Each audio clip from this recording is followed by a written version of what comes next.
Después de cortar todo, no pasó nada. Esa fue la sorpresa más grande. Esperaba gritos, puertas cerrándose, lágrimas dramatizadas. Pero no. Solo vino un vacío largo, sostenido, como si mi desaparición económica hubiera sido, en el fondo, un alivio para ellas. Y ahí entendí. No te odian cuando te vas, te odian cuando te quedas sin seguir pagando. Así que una mañana, sin saber muy bien por qué, me vestí, tomé mi bolso de tela con la frase bordada «Leer es resistir» y caminé hasta la biblioteca municipal. No era la mía, no la donde trabajé 3 décadas. Aquella cerró hace años, convertida en un centro de coworking con sillas incómodas y café de cápsula. Esta era más pequeña, más desordenada, más viva. Nadie me reconoció, y eso, en ese momento, fue una bendición. Me senté en una mesa al fondo, entre la sección de ensayo político y los libros de jardinería. No leí de inmediato. Observé a las personas, a los libros usados, a los carteles mal pegados. Había un murmullo de vida que no exigía nada de mí. Un lenguaje nuevo, el del anonimato. Volví al día siguiente, y al siguiente, sin ritual, sin calendario, solo porque ese lugar era por primera vez en mucho tiempo un espacio donde no necesitaba justificar mi existencia. Allí conocí a Álvaro, un hombre mayor, exdueño de una librería especializada en historia del arte. Tenía una voz áspera, pero hablaba de cuadros como quien recuerda amantes. Me habló de Modigliani, de Giacometti, de mujeres alargadas y hombres ausentes. Nunca me preguntó por mi vida, y yo, agradecida, tampoco por la suya. Después conocí a Lucía, una chica joven con un flequillo mal cortado y los ojos siempre húmedos, que estudiaba filología y leía a Clarice Lispector como si fuera un oráculo. Me ofreció un té de jengibre sin azúcar y me preguntó qué pensaba sobre la memoria. Le respondí que es el único lugar donde nadie puede echarnos. Se rió y anotó la frase en su cuaderno. No necesitaba más, ni menos. En ese triángulo improbable, una jubilada invisible, un librero viudo, una estudiante rota. Encontré algo parecido a un refugio. No éramos una familia. No fingíamos serlo. No teníamos deudas emocionales entre nosotros. Solo estábamos ahí, presentes. Por las tardes, al volver a casa, me esperaba el mismo sillón, los mismos libros, pero algo había cambiado. Las paredes ya no me hablaban de lo que perdí, me susurraban lo que podía empezar a recuperar. Un día tomé uno de mis cuadernos viejos, de aquellos que usaba cuando aún organizaba clubes de lectura, y comencé a escribir. No memorias, no cartas, solo frases sueltas, preguntas sin destinatario, pensamientos no autorizados. Algo dentro de mí comenzaba a hablar de nuevo, no para otros, para mí. Y fue en ese silencio compartido con otros silencios donde entendí algo que nadie me enseñó, que no estar sola no es lo mismo que estar acompañada, y que el ruido de quienes te exigen amor pesa más que el silencio de quienes solo lo ofrecen. Hay días en los que el silencio se siente como una manta, otros como una cuerda. Durante años yo confundí orden con paz. Creía que tener todo bajo control, las cuentas, los horarios, los almuerzos preparados, las llamadas hechas antes de que las pidieran, era una forma de amor. Pero ahora, en esta nueva rutina sin pedidos ni expectativas, empecé a ver el desorden que había ocultado bajo mi propia disciplina. Un viernes cualquiera, mientras organizaba una estantería que no necesitaba ser organizada, encontré un cuaderno viejo, no de los que usaba para anotar citas literarias o listas de tareas, sino uno que tenía el lomo roto y las esquinas comidas por la humedad. Dentro había frases sueltas que escribí hace más de 10 años, cuando todavía creía que la familia era un idioma común. Leí una que me detuvo. Si dejo de ser útil, ¿seguirán llamándome? No recordaba haberla escrito. O tal vez sí, pero no había querido leerla nunca. Esa pregunta era una herida premonitoria. Esa noche, por impulso, saqué mis acuarelas guardadas en una caja de zapatos desde que me jubilé. Las destapé como quien abre una cápsula del tiempo. La paleta aún olía a polvo y papel. Puse música baja, una sonata de piano que me había acompañado en mis años de insomnio, y empecé a trazar líneas sin intención. No dibujaba nada concreto, Solo dejaba que el color manchara el papel, y mientras pintaba sentía algo que no había sentido en meses: pertenencia. No hacia alguien, hacia mí misma, porque ese gesto, ese dejar que algo fluyera sin objetivo, sin utilidad, era un acto de resistencia. Pinté durante horas. Cuando terminé, el papel mostraba algo que parecía una silueta de mujer caminando de espaldas, con el pelo al viento. No era bello, no era técnico, pero era sincero. Lo colgué en la pared del pasillo, justo donde antes estaban las fotos familiares que bajé hace semanas. No fue una declaración, fue un cambio de orden. Al día siguiente volví a la biblioteca con el cuaderno viejo y comencé a escribir en sus páginas vacías. No un diario, no una confesión. Más bien una serie de ideas, de pensamientos que no necesitaban ser entendidos por nadie más que por mí. Titulé la primera página: Cosas que no volveré a explicar. Y así, en ese rincón desordenado, entre libros usados y amistades silenciosas, entendí que no todo el caos necesita ser resuelto. A veces solo necesita un marco. Y si sabes mirarlo, ese caos puede ser tuyo. Puede ser arte, puede ser libertad. Una tarde de octubre, cuando las hojas ya se rendían al viento y las calles olían a madera húmeda, recibí un mensaje inesperado. No era de Estela ni de Alba. Era del número de una antigua amiga en común. ¿Te extrañan? Deberíais hablar. La familia es la familia, ¿no? No contesté. Lo leí 2 veces.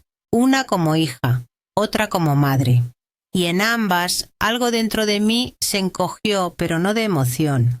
Fue más bien una reacción muscular, el recuerdo de una cuerda que apretaba el pecho cuando intentaba complacer a todos. Al día siguiente llegó una carta, escrita a mano, algo poco común hoy. Estela. Reconocí su letra torpe pero apretada. Decía: quizás nos equivocamos en el tono, quizás tú también. Podemos hablar, ni perdón, ni reconocimiento, solo un quizás que lo dejaba todo en el aire, como si lo vivido hubiera sido una nube pasajera. Luego, una publicación en redes sociales de Alba, una foto con su perro, con la frase «tiempo de sanar». La vi como se observa una pintura sin alma, estética, correcta, vacía. Nadie nombra a quien realmente hiere, solo decoran el daño. Comprendí entonces que ese puente que estaban tendiendo no era para encontrarnos, era para cubrir el abismo, para que pareciera que no existía. No era un acto de amor, era de imagen, de control, porque al romper el guión familiar me había convertido en un elemento incómodo, y querían devolverme al papel sin reescribir el libreto.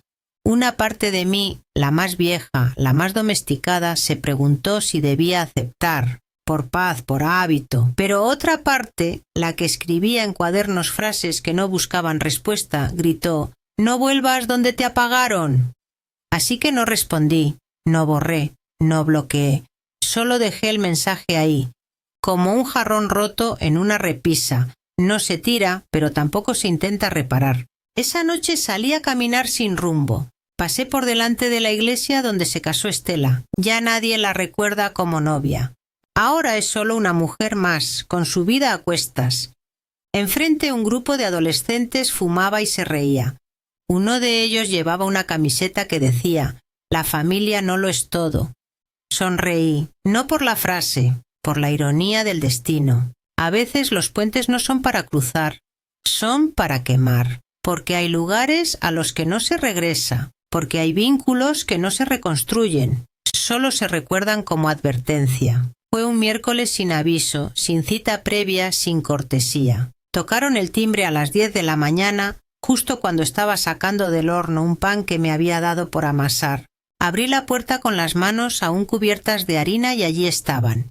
Estela, con los labios tensos, el abrigo mal puesto, el gesto entre cansancio y orgullo herido, y detrás de ella, Alba, como una sombra, con el mismo peinado de siempre y la misma mirada que no quiere ver. No dije nada, me hice a un lado.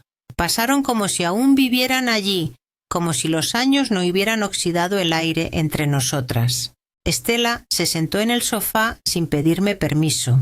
Alba se quedó de pie, apoyada contra la estantería, como si las palabras pudieran brotarle por ósmosis. La tensión era densa pero no explosiva. Era de esas que no estallan, se filtran, se cuelan por las grietas, se instalan sin pedir perdón. «Esto no puede seguir así», dijo Estela finalmente. No era un ruego, era un juicio. «La familia no funciona con castigos», respondí con calma, casi con ternura. «No castigo a nadie, solo me salí del juego. Pero estás fuera por completo, ni una llamada, ni una foto. Alba se casó. Alba me pidió que no fuera.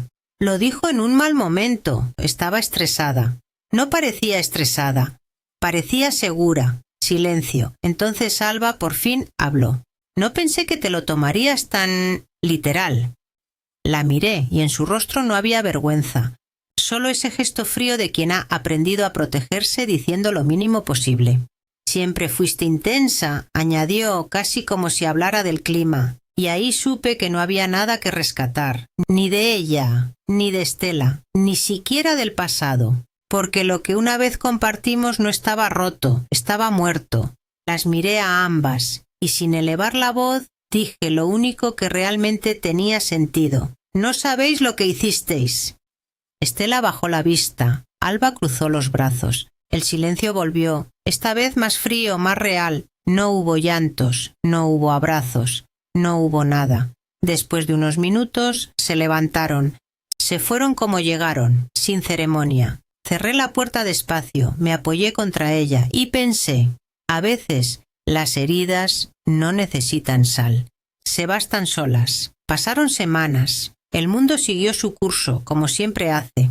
Los buzones se llenaron de publicidad inútil, los vecinos colgaron ropa en los balcones, y en la plaza los niños corrieron como si no existiera el invierno. Pero dentro de mí algo se había detenido, no en el sentido de estar rota, sino de haber alcanzado un límite. No hubo más llamadas, ni cartas, ni disculpas tardías. El puente quedó, como predije, quemado, y sus cenizas ya no pesaban.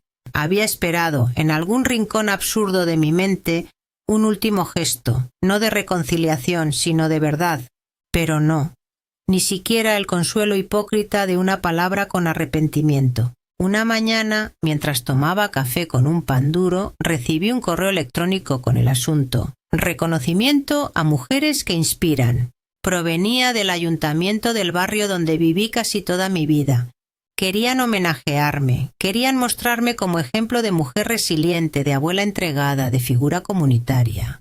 Lo leí 2 veces y cerré el ordenador, sin responder. No me interesa ser símbolo de nada. Ese mismo día caminé hasta la estación de tren, sin planes, sin billete comprado con antelación. Vendí algunas cosas, doné otras, cerré cuentas, cancelé el seguro. Pagué el alquiler por 3 meses por adelantado y dejé las llaves al portero con una nota: «No esperen que vuelva». Me subí a un tren con un bolso, un cuaderno, 2 libros, una bufanda vieja y una carpeta con mis últimas acuarelas. Mientras el paisaje se movía detrás de la ventana, me sorprendí respirando hondo, como si el aire ya no tuviera la carga de lo no dicho. Me instalé en un pueblo pequeño, cerca del mar, donde nadie sabía nada de mí. No llevé mi historia, ni mis batallas, ni mis ausencias. Solo mis manos, mis palabras y el silencio que ya no pesaba. Me hice amiga de una librera que no preguntaba nada. Ese fue mi primer lujo en décadas. Un domingo por la tarde, mientras paseaba descalza por la arena húmeda, vi algo que me detuvo. A lo lejos, una mujer de mediana edad jugaba con una niña. Se reían, corrían, tropezaban entre las olas. Por un momento pensé que eran Estela y Alba, aunque sabía que no era posible. Me quedé observándolas como si fuesen fantasmas de una vida que ya no era mía. Luego giré la vista y seguí caminando, sin rabia, sin nostalgia, solo con certeza. Pintaba, leía, escribía, no para publicar, no para enseñar, solo para recordar que aún existía. Un mes después colgué en la biblioteca del pueblo una pequeña exposición de mis acuarelas. La más grande, la que colgué al centro, era la silueta de una mujer caminando sola por un campo en ruinas. Al pie, sin firma, una frase escrita a mano: «No todos los silencios son paz. Algunos son cementerios». Esa frase fue mía, pero también de muchas otras. Al día siguiente alguien dejó una nota anónima al lado: «Gracias por decir lo que tantas callamos». No lloré, No sonreí, solo entendí, porque la redención no siempre llega, ni falta que hace. A veces simplemente uno se salva no regresando. Y eso también es un final, aunque duela, aunque nadie lo aplauda, aunque te quedes sola en él. Es tuyo, y eso lo hace suficiente, si todavía estás aquí escuchando en silencio. Gracias. No dudes en darle like y suscribirte si así lo deseas. Gracias a todos por ver este video. Por favor, deja un comentario y cuéntame qué piensas sobre esta historia. No olvides darle like y suscribirte para ver más contenido increíble en mi canal. El amor no me salvó, me fue apagando, pétalo a pétalo, hasta que ya no quedaba jardín que cuidar. Creí que el silencio era lealtad, que ceder era amar. Me equivoqué. Entre tazas frías, mensajes sin respuesta y bodas donde mi nombre no tuvo asiento, aprendí que a veces no te expulsan, te borran de a poco. Hoy, bajo este cielo ajeno, no busco reconciliaciones. Busco algo más simple, pertenecerme, aunque sea en soledad. ¿Sabes qué se siente cuando te dicen que no eres bienvenida al día más importante de la persona que más has amado? Yo sí. Me llamo Inés Beltrán, tengo 74 años, y una vez creí que el amor era suficiente. No fue así. Mi vida siempre fue silenciosa, como las estanterías de la biblioteca donde trabajé durante más de 30 años. No fui una mujer de fiestas ni de multitudes. Elegí las palabras impresas y los gestos pequeños. Fui bibliotecaria en un barrio al sur de Sevilla, donde cada lector tenía rostro y cada libro un destino. Pero nada en mi existencia fue tan significativo como criar a Alba, mi nieta. Desde pequeña, Alba tenía ese brillo extraño en los ojos, esa mezcla de preguntas sin miedo y ternura feroz. Su madre, mi hija Estela, estaba siempre ocupada. Los hombres pasaban, el trabajo era inestable y yo era la constante. Alba creció entre libros, no de cuentos, sino de memorias, cartas, arte, mujeres olvidadas. A los 8 años ya me preguntaba si Virginia Woolf se había sentido sola, si Frida se arrepintió de perdonar tantas veces. No eran preguntas comunes. Yo tampoco era una abuela común. Había tardes en las que ambas, con las piernas cruzadas en el suelo frío de la biblioteca cerrada, recortábamos fotografías de revistas viejas y las pegábamos en cuadernos. Ella decía que estaba creando su futuro. Y yo fingía que el mío no se había quedado atrás. Compartíamos una complicidad que no necesitaba palabras. A veces escribíamos frases secretas dentro de los libros y los volvíamos a poner en los estantes. Era nuestro juego. Que alguien algún día abriera un volumen de Madame Bovary y encontrara «La abuela te ama aunque no entiendas por qué». Fueron años dulces, sí, pero también fueron míos, porque yo dejé de lado muchas cosas para estar ahí. Dejé de pintar, de viajar, de amar incluso. Pensaba, ya tendré tiempo, ahora lo importante es Alba. Y con cada cumpleaños, con cada dilema adolescente, con cada lágrima nocturna sobre algún amor no correspondido, estuve, callada, presente, fuerte. Recuerdo el día que me enseñó el anillo de compromiso. Sonreía como si el sol la hubiera elegido solo a ella. Y yo, con esa mezcla de emoción y miedo, le ofrecí mi regalo sin ceremonia ni discursos. El reportaje fotográfico entero, pagado de antemano, con un artista al que conocía desde hacía años. Ella me abrazó.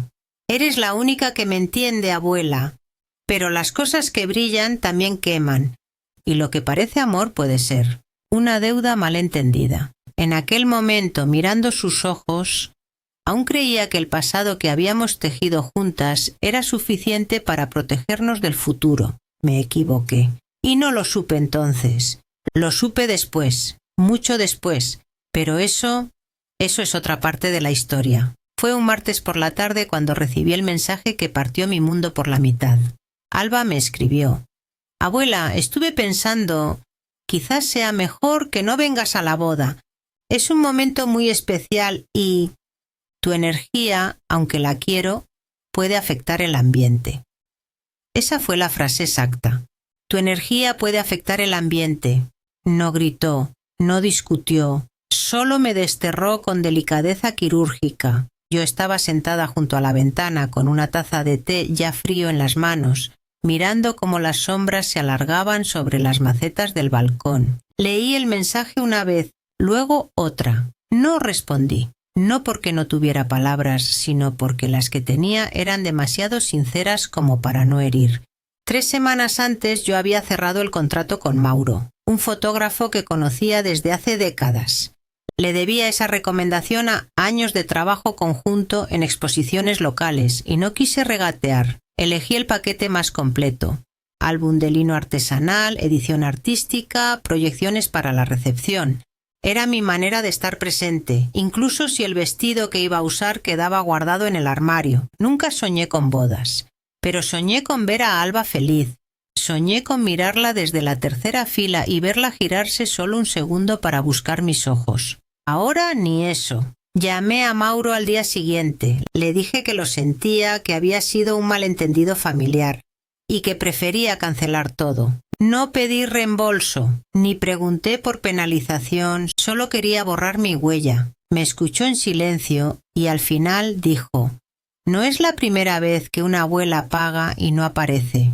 Yo reí brevemente, no por el humor, por la tragedia repetida. Durante las siguientes semanas mi teléfono vibró sin cesar. No por Alba, por Estela, mi hija que siempre vivió en su órbita emocional. Me acusó de arruinarlo todo. «¿Cómo puedes hacerle eso a tu nieta? ¿Cómo puedes no ir?» Yo no respondí de inmediato. Cuando por fin lo hice fue con una frase simple: «Estoy respetando su deseo». Pero en realidad estaba aprendiendo que el respeto, cuando solo va en una dirección, se llama abandono. La boda llegó. Supe por terceros que fue hermosa, que Alba lloró, que Estela brindó en mi nombre. Me lo contaron como si eso bastara, como si invocarme en un discurso pudiera reemplazar mi presencia. Pero la silla que tenía mi nombre quedó vacía, y el fotógrafo, otro, no Mauro, captó el momento en que mi ausencia se volvió un detalle decorativo más. En mi casa, ese día, preparé una tortilla sencilla, puse un disco de guitarra clásica y me senté a leer La casa de Bernarda Alba. Nunca entendí tanto a ese personaje como en esa tarde, porque a veces no te encierran las paredes, te encierran las personas que dicen amarte pero no te quieren allí. Ese domingo, el día de la boda, fue luminoso en Sevilla, un cielo sin nubes, una brisa amable y una ciudad vestida de flores como si supiera que alguien iba a prometer amor eterno. Pero en mi casa el aire era más denso, como si incluso el oxígeno dudara de su papel. Me desperté temprano por costumbre, no por necesidad. Preparé café, no porque tuviera ganas, sino porque el ritual me daba estructura. Elegí no mirar redes sociales. Sabía que ahí estaría todo: los vestidos, los brindis, los discursos. No necesitaba ver mi ausencia documentada. Me senté junto a la ventana con un libro en el regazo, El otoño del patriarca de García Márquez, aunque las palabras me costaban. Más que leer, pasaba los dedos por las páginas como quien acaricia una carta vieja. Era extraño, no sentía rabia, sentía una forma antigua de tristeza, esa que no llora ni grita, solo pesa. A eso de las 4 el teléfono sonó. Estela. No contesté de inmediato. De hecho, lo miré como se mira a una serpiente enroscada. Finalmente respondí. Su voz era afilada. Me acusó de ser egoísta, de no apoyar a la familia, de avergonzarla. Dijo que Alba me esperaba, que aún podía ir, que lo estaba arruinando todo. Pero su tono no era de súplica, era de mandato, de exigencia. Yo respiré hondo, le respondí con calma. Estoy haciendo lo que ella pidió, Estela, no ir. Silencio al otro lado. Luego una risa seca, siempre tan dramática, haciendo todo sobre ti. Y colgó. Me quedé con el auricular en la mano durante un rato. Pensé en responderle, en decirle todo lo que me callé durante años. Que fui madre de su hija cuando ella no quiso, que fui sostén cuando ella caía, que fui invisible para que ellas brillaran, pero no lo hice, porque entendí algo que cambió todo. La culpa es una costumbre heredada, y yo estaba cansada de heredar culpas que no eran mías. Mientras en alguna finca cercana los invitados levantaban copas y cantaban flamenco, yo encendí una vela y recorté una hoja seca de mi ficus. El sonido de las tijeras fue más simbólico de lo que esperaba. Pensé en enviar una carta, en dejar algún rastro de lo que sentía. pero me di cuenta de que ellas no la leerían, o la leerían con los ojos de siempre, los que ven a una mujer vieja exagerando. Así que no escribí. A veces el acto más violento es no hacer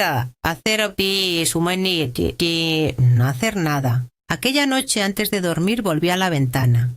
Desde ahí las luces lejanas parecían confeti flotando en la oscuridad. No lloré, solo pensé, hoy oficialmente dejé de ser parte de algo que nunca me reconoció del todo. Y así, entre la brisa y el silencio, comenzó mi verdadera soledad. Una que no dolía, una que simplemente estaba. El primer mes después de la boda fue como caminar sobre mármol helado. Cada paso parecía firme, pero resbalaba por dentro.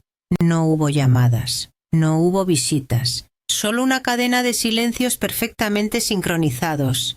Y en esa quietud incómoda me di cuenta de algo que ya sospechaba desde hacía tiempo. Yo era útil, pero no querida. Durante años pagué el alquiler del piso donde vivía Estela. Cubrí la tarifa del móvil de Alba. Renové el seguro de salud de ambas. Como quien riega una planta que ya no florece, pero se niega a morir. No lo hacía por obligación, sino porque el amor, cuando crees que es real, se convierte en costumbre. Pero aquella mañana de martes, mientras tomaba un café que sabía a cartón y miraba el sobre con la factura de electricidad en la mesa, me hice una pregunta simple. ¿Qué pasaría si no pagara más? No por venganza, no por orgullo, por salud, porque seguir sosteniendo a quien te niega es como construir una casa sobre un barranco. Así que esa misma tarde cancelé las transferencias automáticas. Llamé a la compañía de seguros. Cerré cuentas que llevaban mi nombre y el de ellas. Todo sin dramatismo, sin lágrimas, con esa claridad cruel que solo llega cuando la dignidad empieza a despertar. Días después llegaron los mensajes. Primero de Estela, largos, llenos de reproches camuflados en preocupación. «Mamá, ¿estás bien?» Porque me llegó un aviso del banco. Luego, más directos. «¿Qué estás haciendo? Nos estás castigando». Y finalmente, «Siempre fuiste fría, nunca fuiste una madre de verdad». Esa última frase me dolió, no porque creyera que era cierta, sino porque era un golpe bajo y esperado. De Alba no supe nada, ni una línea, ni una excusa. El silencio de ella era más cruel que los insultos de Estela, porque una palabra, por más hiriente que sea, te reconoce. El silencio, en cambio, te borra. Al principio dudé. Me levantaba a mitad de la noche pensando si había sido demasiado brusca, pero luego recordaba aquel mensaje antes de la boda, esa forma tan educada de excluirme. Como si mi presencia fuera una nota disonante en su partitura perfecta, y entonces la culpa se volvía ceniza. Una tarde en el supermercado vi a la madre de una exalumna. Me preguntó por Alba. Sonreí. Dije que se había casado, que estaba bien. No mentí. Solo no conté lo demás. A veces, no compartir tu dolor es la forma más elegante de protegerte. Esa noche, al cerrar las ventanas, me detuve un segundo frente al espejo del pasillo. Me vi entera, sin adornos. Por primera vez en años no me parecía a la abuela, ni a la madre, ni a la cuidadora. Me vi mujer, sola, libre, un poco rota, pero mía. Y en ese instante entendí, no cortar fue mi error más largo. Porque para poder respirar hay que atreverse a soltar.